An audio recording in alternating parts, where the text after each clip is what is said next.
Ninth and O, thanks for joining us this morning. Today we kick off the Great Commission offering. Some of you may not even know what the Great Commission offering is, so we have your beloved missions pastor in here with us today, Blake Ring, to talk about the Great Commission offering. 5 questions.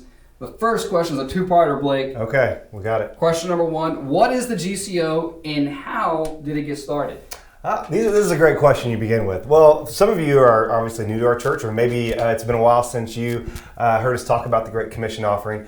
But the GCO is our annual big missions offering that we take up every year. It starts at the beginning of December. It ends on Easter Sunday. So some years it's 18 weeks, some years it's 20 weeks, and we collect that entire time.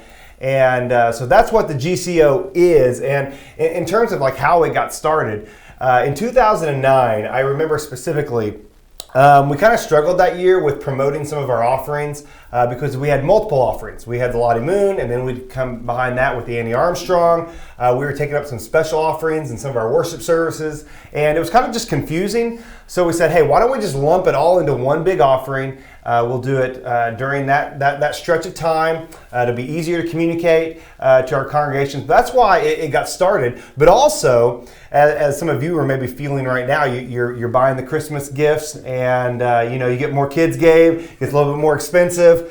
Christmas is not always the best time to give to missions because of all the other income that's leaving your wallet during that month. So this is a great way for us to kind of span out that amount of time. People can plan to give over several months. So that's kind of how the GCO got started. Fantastic. And right now we have 8 ministries, 8 different organizations that we support through the Great Commission offering. How do you as a missions pastor, I know we have a missions team, how do you all decide what we support through the Great Commission offering? Yeah. Well, first of all, as Southern Baptist, one of the things that we are proud of to be Southern Baptist is our support of missions. Obviously, for our church, that's with the Lottie Moon Christmas offering, and that goes to support international missionaries. And then there's the Annie Armstrong offering, the Easter offering that goes to support missionaries here in North America. So those are 2 things that we will always support. They're historically important to us as a church, as a denomination.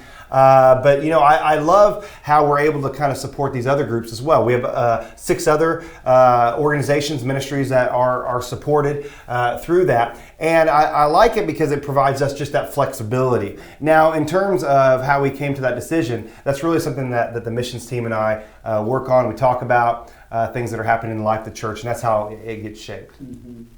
Well, one of the things that most impressed me about Ninth and O, Rebecca and I started attending in 2010, was the way that Ninth and O cared for the orphans, the way we were involved in missions. The GCO just kicked off, so that drew us. We were very excited about it. But what excites you most about the Great Commission offering?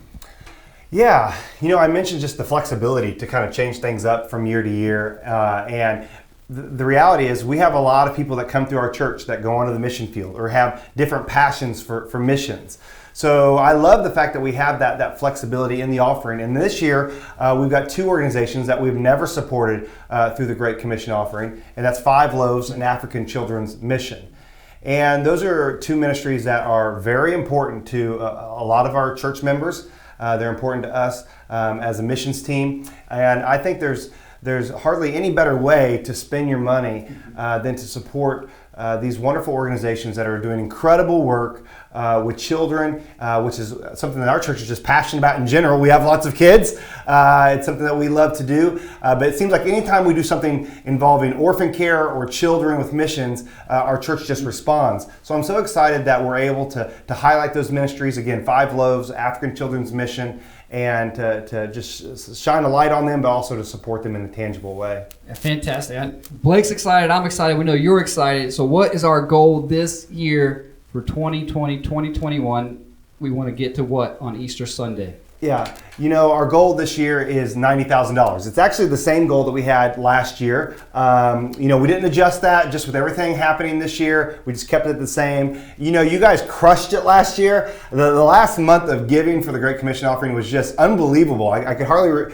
believe the numbers as they were coming in. We took in around $107,000, if I remember correctly, which was by far our best ever that we've done over the past 10 years. So our goal again is $90,000. $100. And what I love about the Great Commission offering, another thing I love, I'm kind of cheating, I'm telling you another thing I love about it, is it allows our church to demonstrate their passion for missions in a very, very real way. And it never surprises me that all that money that comes in throughout those months and just demonstrates your guys' passion for missions and to proclaim the name of Christ. Amen. Missions is a core value here at 9th and O, and we are grateful for Pastor Blake's ministry oversight, that ministry, the missions team. And if you are ready to give, like I said, we kick off this Sunday today, and it goes through Easter Sunday. You can give online, nwc.org/give. And also, if you write a check, just put it in the memo line, GCO, drop it in the offering boxes as you leave. God bless you, and we are so grateful for you partnering with us in missions.